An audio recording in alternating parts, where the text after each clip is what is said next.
What's going on to all of my Geminis out there? So, all right, let's get into it for the Geminis here.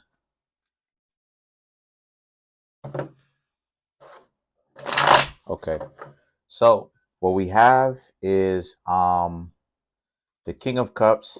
Set that there. The King of Swords. Okay, the Tower, the Four of Swords, the Lovers, which is Gemini. So you showed up in your own reading. The Ten of Wands, the Eight of Wands, the Judgment, the Three of Cups, and the Seven of Swords. Okay, so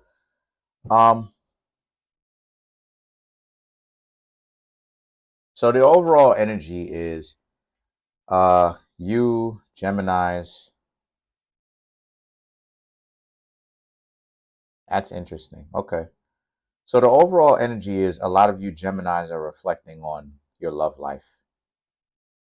Uh the King of Cups is that you're able to maintain the King of Cups and the King of Swords is you're able to maintain your emotions. You're able to remain calm, right?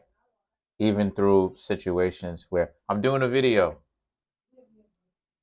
even through situations where it's the King of Swords, where you're able to maintain your your emotionalism, as well as think about what it is that you've got going on, right? Reflecting on the relationship dynamics in your life, and just kind of thinking about how a lot of relationships don't necessarily have really worked out for you, right? It's not necessarily the best thing for you in the world. But like I said before, and a video is coming, I actually made the video talking about Venus, right? Geminis, I've actually made a video talking about Venus and talking about the love dynamic and how the love dynamic is nowadays on the planet, right? The influence and how it's not necessarily what people think. But um as I'm saying all of this to say that Mercury is not, or right, Mercury is not necessarily a planet that has some sort of very good relationship to planet of Venus, because Venus is about falling in love in particular. But when you have Mercury introduced to it, which is what you Geminis are ruled by, Virgos and Geminis, is that now you have to not just be in love, you have to understand it, because there's a difference between being in, and I'm gonna get into it in another video, but there's a difference between being in love and falling in love. There's a big difference. But the thing is that the tower represents that, right? It represents how your love life is that disaster.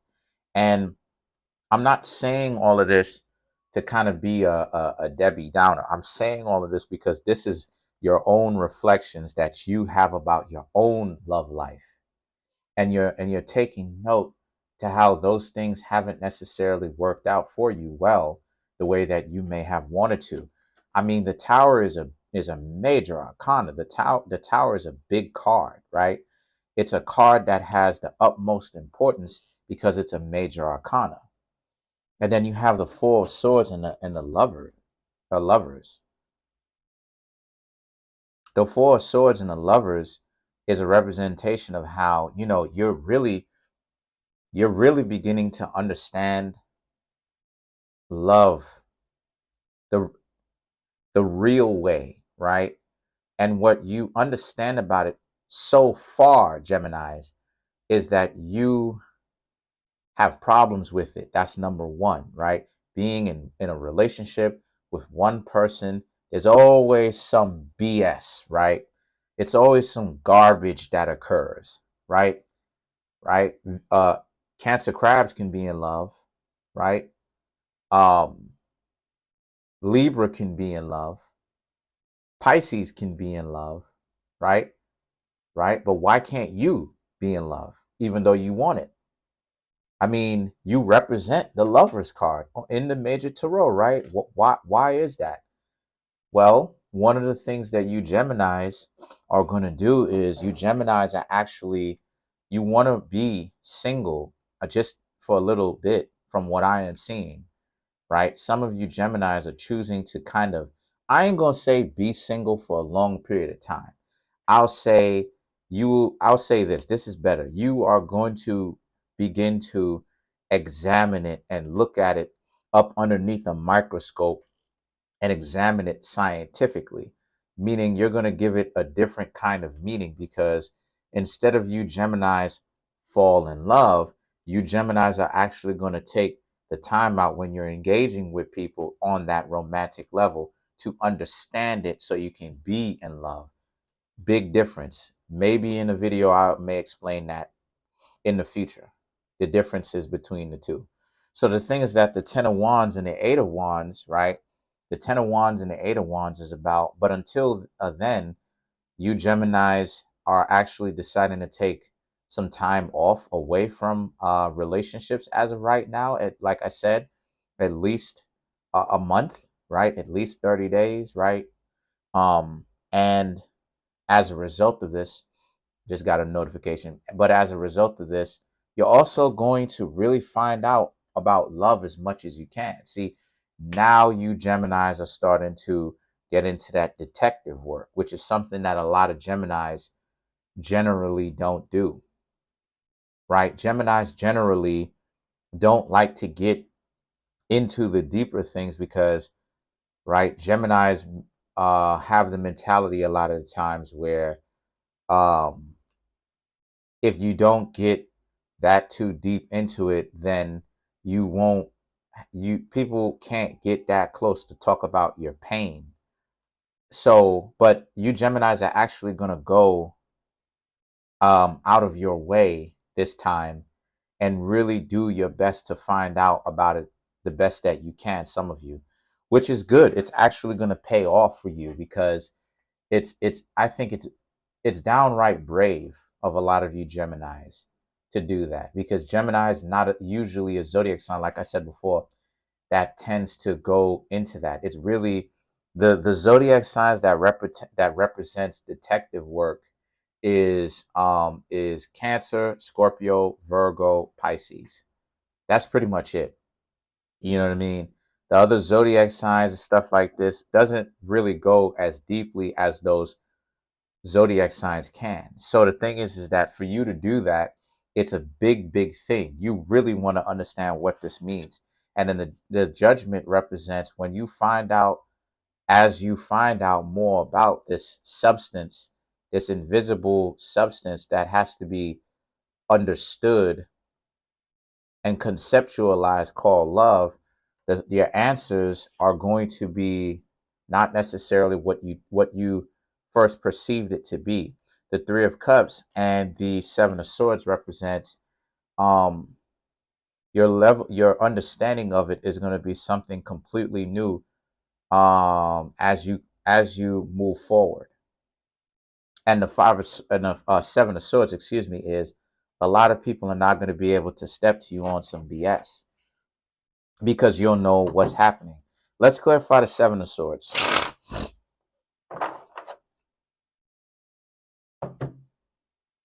Wow, Geminis. Wow, the Geminis is stepping their game up. Okay. Good for y'all. Good for y'all. For real, for real. Good for you. I really mean that. So you have the Knight of Swords. To clarify the Seven of Swords, we have the Knight of Swords, the Four of Cups, okay, and then we have the Queen of Pentacles. So the Knight of Swords is that people are gonna have to come correct to you directly. You know, when you find out more of what I'm talking about, people are gonna have to come to you directly. You'll know why in the future. You'll know why with experience and you learning from it. You'll know why. I don't have to clarify everything. You'll know why in the future. Just trust me. If you're learning your lessons, you'll know why. The Four of Cups and the Queen of Pentacles is about how they're going to have to actually put in some sort of work for you, because it's not all about one person chasing and the other person running away. That's not what a relationship is. It's about two people periodically chasing after each other. Sometimes I do the chasing, sometimes you do the chasing. And that's what creates that relationship spark. One of the things that perpetuates that relationship spark to continue. If it's just one person chasing, guess what happens? Really immature people like to do all the chasing, but don't like to get chased. Yeah. So a lot of that terrible advice that sometimes people give you and stuff like this when they say, and I'm sorry, it's terrible. A lot of that terrible advice that people give you when they say, oh, let that person chase you. Yeah, that's only for really immature people. I'm just letting you Geminis know that. And I'm not saying that you Geminis are doing that. I'm just putting y'all on game. And the reason for that is because with that level of let that person chase you type stuff, a real immature person is going to want that. But take note that they're going to want that to a point, because you're only as good as a conquest to them. So after they get what it is that they want, more than likely, they're going to stop messing with you. They're going to stop messing with you, excuse me, because they got tired of the chase. Wink, wink, hint, hint. As to where if the both of you are chasing after each other, it gets you more and more and more invested. You understand what I'm saying? So a lot of people don't know that. A lot of people, especially in the modern context of the world, like I said, the lovers, right? The concept of what people think love to be is way off, way off. It's about one person chasing after the other person. And the thing is that mature people, right? Mature people, they get let me be more specific. The mature people who have value, who have a lot of value, they don't want to do all the chasing all the time. Sometimes they want to be chased after or sought after as well. They will do that chasing, but they want you to do the chasing with them too. And this is where a lot of people don't understand. You thinking to yourself, oh, well, what's going on here? Why is it that this person just did what they did and bounced? Because you made them do too much work when it comes to getting to know you, and they got exhausted on that way, when the two of y'all could have skipped the BS games, which is why I tell y'all to stop playing. But you know people going, they're going to listen to what it is that they want to hear to or listen to. But comment on the video, like the video, subscribe to the YouTube channel, share the video. If you'd like to contact me for personal reading because this reading resonated, you can do so at Kareemspiritworks .wixsite.com. The link to that is in the description and in the comment section below, along with the link to my book on Amazon, okay, which I would much so appreciate it if you were to support that as well. That's pretty much it. Thank you. Peace.